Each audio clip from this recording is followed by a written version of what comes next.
IBC यानी insolvency and bankruptcy code को एक बहुत बड़ा रिफॉर्म बताया गया था, लेकिन अब 4-5 सालों के बाद दरअसल ऐसा लगता है कि इस दिवाला कानून का दिवाला निकल गया है।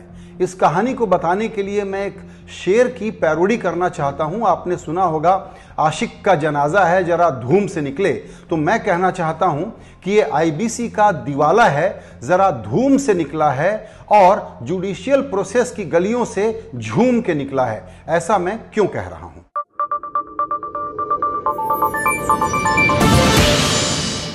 इस कानून का वादा था या मकसद था कि रिजोल्यूशन प्रोसेस तेज होगा, बिजनेसेस को बचाएंगे, जो प्रमोटर नाकाबिल है उसको बाहर निकाल देंगे, जल्दी से रिकवरी होगी। लेकिन पिछला हिसाब किताब देखें तो हुआ क्या है। जो 2021 के आंकड़े आए हैं उसके मुताबिक 40% की रिकवरी हुई है, यानी जो 100 रुपए बैंकों ने दिए थे उसमें से सिर्फ 40% की वसूली हुई है।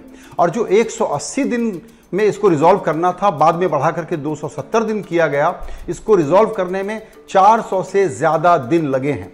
लेकिन ज्यादा बुरी खबर क्या है कि इनमें से 48% यानी करीब करीब आधे मामले लिक्विडेशन में गए हैं, यानी कौड़ियों के भाव बिके हैं, यानी बिजनेस नहीं बचा।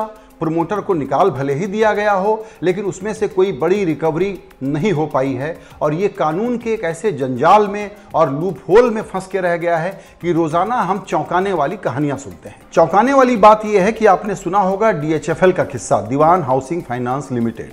इनके प्रमोटर को इस कंपनी से बाहर किया गया, आईबीसी के प्रोसेस में डाला गया और रिजोल्यूशन हो गया था कि यह कंपनी पिरामल इंटरप्राइजेस को दे दी जाएगी। लेकिन आखिरी दौर में प्रमोटर खुद आ गए और जाकर के एनसीएलटी को कहा कि नहीं, ये कंपनी तो हम 100% चुका करके वापस ले लेंगे। तो पहले क्यों नहीं चुकाया, ये एक सवाल है। कानून में ऐसा लूपहोल है कि आप आकर के ये क्लेम कर सकते हैं। तो प्रमोटर वापस आके अपनी कंपनी लेना चाहते हैं पूरे कर्जों को डुबा देने के बाद। तो क्या ये होना चाहिए? कानूनी पक्ष एक है, नैतिक प्रश्न दूसरा है। कॉमन सेंस की बात है कि जिन पर क्रिमिनल केस हैं, जिनको अनफिट और इम्प्रॉपर डिक्लेयर कर दिया गया है, वो कंपनी पर दावा करने के लिए आए हैं। एनसीएलटी ने कहा क्रेडिटर्स कमेटी को कि आप विचार कर लीजिए इनके प्रपोजल पर। एनसीएलटी ने इस पर रोक लगा दी।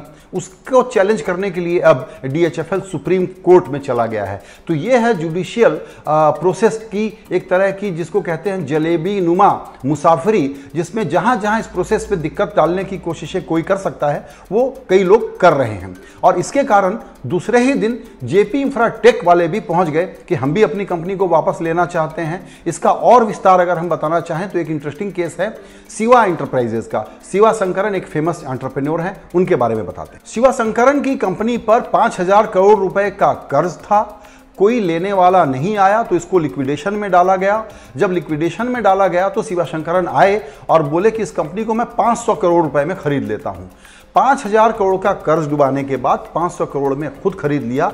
ये जो 4500 करोड़ रुपए डूबे हैं ना, ये मेरे और आपके टैक्स पेयर के पैसे हैं। ये बात समझने की है। इसीलिए जब हम कहते हैं कि वसूली 40% हुई है, यानी कि इस दिवाला कानून का दिवाला हम तब न कहते अगर ये वसूली कम से कम 60, 70, 80% हो रही होती। 40% पर इस रिफॉर्म को सक्सेसफुल रिफॉर्म का ढिंढोरा बना करके बताना, ढिंढोरा पीटना गलत बात है। इसमें फिक्र की एक और बात है। अभी हमने आपको पूरा आंकड़ा बताया, 40% ही रिकवरी और 60% का हेयर कट। लेकिन जो पिछला क्वार्टर गया जनवरी, फरवरी, मार्च का, उसमें हेयर कट है 74%, यानी सिर्फ 26% की रिकवरी हुई है। आने वाले दिनों में ये जो आईबीसी को सस्पेंड किया गया 1 साल के लिए कोविड के कारण, उसके मॉरिटोरियम के कारण हमको उसमें कितना एनपीए होगा इसकी अभी कोई जानकारी नहीं है। यहां पर भी 2 सवाल हैं। ये एक इमोशनल कदम था कि कोविड का क्राइसिस है तो हम लोगों की मदद करें, लेकिन क्या ये फैसले इमोशन पे होने चाहिए या कमर्शियल लॉजिक पर होने चाहिए थे? अब इसमें परपेचुइटी के लिए इस साल में जो भी कंपनी फ्लॉप हुई है उस पर अब आईबीसी के तहत आप कोई कार्रवाई कभी भी नहीं कर सकते। ये एक बड़ी अजीब सी बात है। रिजोल्यूशन के जो आंकड़े आईबीबीआई ने जारी किए हैं वो बड़े चिंताजनक हैं। उसमें सिर्फ ये पता लगता है कि 13% कंपनियां हैं जो पूरी तरह से रिजोल्यूशन जिसका आप कह सकते हैं वो हुआ है। 16% कंपनियां प्रोमोटर्स को वापस चली गई हैं। 23% कंपनियां अभी वर्क इन प्रोग्रेस में हैं, रिव्यू में हैं, कानून की पेचीदगियों में अलग अलग स्टेजेस पर है, और 48% जैसा हमने आपको बताया कि लिक्विडेशन में गई हैं। इसीलिए ठीक वैल्यू रियलाइज नहीं हुई है, टाइम बाउंड मैनर में नहीं हुई है, और इसी देर से निपटने के लिए ये कानून बनाया गया था। तो ये मकसद कैसे पूरा हुआ ये आप समझ सकते हैं। इस जो देर की वजह है वो अपने आप में एक दर्दनाक कमेंट्री है। हुआ ये था कि आईबीसी के मसले, बैंकरप्सी के मसले वित्त मंत्रालय संभाले या कंपनी मंत्रालय संभाले, इस पर सरकार में पहले कानून बनने के पहले बड़ी जद्दोजहद हुई। लेकिन यह हुआ कि ये एमसीए को सौंपा जाए, जहां पर कि नेशनल कंपनी लॉ ट्रिब्यूनल काम करता है और वो इसको देखे। उनके पास कैपेसिटी नहीं थी। हम कई बार बात करते हैं पुअर स्टेट कैपेसिटी की, ये उसका एक उदाहरण है। वहां पर जब सैकड़ों और हजारों मामले पहुंचने लग गए तो जजेस नहीं थे। अभी इसी हफ्ते सुप्रीम कोर्ट ने कहा है कि सरकार 2 महीने के अंदर खाली पड़े हुए पदों पर मेंबरों को भरे। और ज्यादा बड़ी ट्रेजेडी बताते हैं, इस हफ्ते 11 दिनों में एनसीएलटी के 5 ऑफिशिएटिंग प्रेसिडेंट रिटायर हो रहे हैं। 31 मई को जो पुराने ऑफिशिएटिंग प्रेसिडेंट थे वो गए, उसके बाद एक दिन के लिए एक बने, फिर 4-5 दिन के लिए, फिर उसके बाद 5 लोग 11 दिन में रिटायर हुए हैं। एनसीएलटी और एनसीएलटी दोनों में कार्यवाहक ऑफिशिएटिंग या एक्टिंग प्रेसिडेंट या चेयरपर्सन, जो भी नामांकन वाली है, दोनों संस्थाओं की अलग अलग, उस तरीके से इसको चलाया गया है। ऐसे एडहॉकिज्म में क्लीन फैसलों की उम्मीद करना बड़ा मुश्किल होगा, और इतने बड़े काम में जो कि इतना बड़ा रिफॉर्म था, उसके लिए एनसीएलटी और एनसीएलटी को ठीक से इक्विप नहीं किया गया, उतने टैलेंट उसमें नहीं भरे गए। इसी कारण से सुप्रीम कोर्ट ने अब कहा है कि 2 महीने में आप इन सारी वैकेंसीज को भरिए। प्रमोटर अपनी जो डूबी हुई कंपनी है, जो कर्जा डूबा है, उसके बारे में वापस खरीदने की दावेदारी कर सकता है कि नहीं, ये एक विवाद का विषय है। और इस पर विवाद इसलिए है कि पब्लिक में लगता है, और एक परसेप्शन बना हुआ था, पॉलिटिशियंस उसको लेकर के सेंसिटिव थे कि ये बिजनेस डूबा है तो चोरी की होगी। बिजनेस दूसरे कारणों से भी डूब सकता है, लेकिन उस बारे में हमारे यहाँ सेंसिटिविटी की कमी के कारण एक ऐसा कानून बनाया गया। और जब बनाया गया था तो कहा गया था कि पब्लिक ओपिनियन इसको एक्सेप्ट नहीं करेगा। लेकिन दिवालिया होना, बिजनेस का फेल होना एकदम नॉर्मल बात है। कुछ लोग मिसयूज करते हैं, आप उनको दूसरे तरीकों से सजा दे सकते हैं, लेकिन इस कानून को बनाने के पीछे मकसद ये था कि मेरे पीछे कोई सीबीआई नहीं आ जाए, मुझे कोई क्रोनिक कैपिटलिस्ट न बोल दे। इसलिए न तो बैंकर अपना काम ठीक से कर रहा था, न सरकार ऐसे कानून बना रही थी जिसमें मकसद बिजनेस को बचाना, रिजॉल्व करना, पैसे रिकवर करना, उस बिजनेस को रिवाइव करना, ये होना चाहिए था। लेकिन यहां पर एक पनिशमेंट का कल्चर बन गया।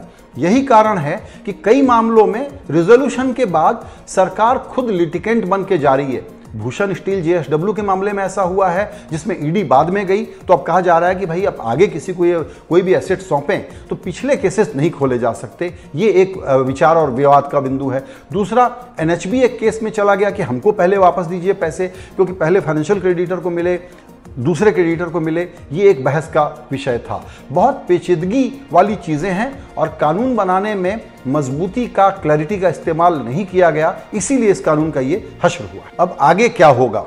एक बात तो हम ये सुनते हैं कि जब से ये डीएचएफएल वाला केस हुआ है कि प्रमोटर पिछले दरवाजे से वापस आना चाह रहा है, तो सरकार फिर से एक अमेंडमेंट की बात कर रही है। 2016 का कानून, दूसरा अमेंडमेंट 1 साल के बाद आया और फिर अमेंडमेंट की बात आ रही है, जबकि आईबीसी 1 साल के लिए सस्पेंडेड है। तो बहुत सारा मकड़जाल है इसमें। लेकिन एक्सपर्ट्स कहते हैं कि लिक्विडेशन के परसेंटेज में बढ़ोतरी की आशंका है। वो ये भी कहते हैं कि विवादों के निपटारे में जो टाइमलाइन को फॉलो करने की बात थी, 270 दिन, 330 दिन, उसमें भी ये विवाद निपटाए नहीं जा पा रहे हैं। ये एक चिंता का विषय है। तीसरी बात है कि हेयर कट भी बढ़ेगा, बैंकों को शायद और ज़्यादा नुकसान झेल करके मामलों को निपटाना पड़ेगा। आईबीसी के मामले और बढ़ेंगे। वो इसलिए बढ़ेंगे क्योंकि इस 1 साल के बाद जो कंपनी इस 1 साल की मियाद को क्रॉस कर जाएगी, उनके भी एनपीए हो सकते हैं। इसलिए आने वाले दिनों में एनसीएलटी, एनसीएलटी और सुप्रीम कोर्ट के लेवल पर एक चाक चौबंद दुरुस्त कानून संशोधनों के साथ लाना जरूरी है। अभी भी आने वाले दिनों में ये समस्या बने रहने वाली है और अगर हम मॉडर्न कानून बनाना चाहते हैं तो अपनी गलतियों को मानने और जल्दी से उसको फिक्स करने और उसमें लूप होल न छोड़ने, पर सरकार को फोकस करना चाहिए। आप कभी कभी एक आंकड़ा देखते होंगे कि एनपीए पहले बढ़ करके 13% था, अब घट करके करीबन 8% हो गया है। इससे पता लगता है कि ये जो नया कल्चर है, आईबीसी आया है, इन चीज़ों का कितना फ़ायदा हुआ है। लेकिन ये थोड़ा भ्रामक है। भ्रामक इसलिए है कि इस दौर में जो पिछले कुछ साल गुजरे हैं उसमें कंपनियों ने कर्जे कम लिए हैं, कैपेक्स और इन्वेस्टमेंट कैपेक्स पर कम बढ़ा है, इसलिए जब कर्जे कम लिए हैं तो एनपीए भी कम हुआ है। लेकिन उसी लेवल पर जाकर के आप मापते जबकि ज़्यादा लोग कर्ज ले रहे होते और वैसे में एनपीए कम होता तो हम कहते कि ये आईबीसी का असर है। आईबीसी का एक पॉजिटिव असर सिर्फ इतना पड़ा है कि क्रेडिट कल्चर में, बिहेवियर में थोड़ा फर्क आया है। एक फर्क और पड़ा है कि इस जद्दोजहद से गुजरने के बजाय क्यों न हम आउट ऑफ कोर्ट सेटलमेंट कर लें और रिजोल्यूशन प्रोसेस अगर चले भी गए हैं तो विड्रॉ करके इसको निपटाने का प्रयास करें।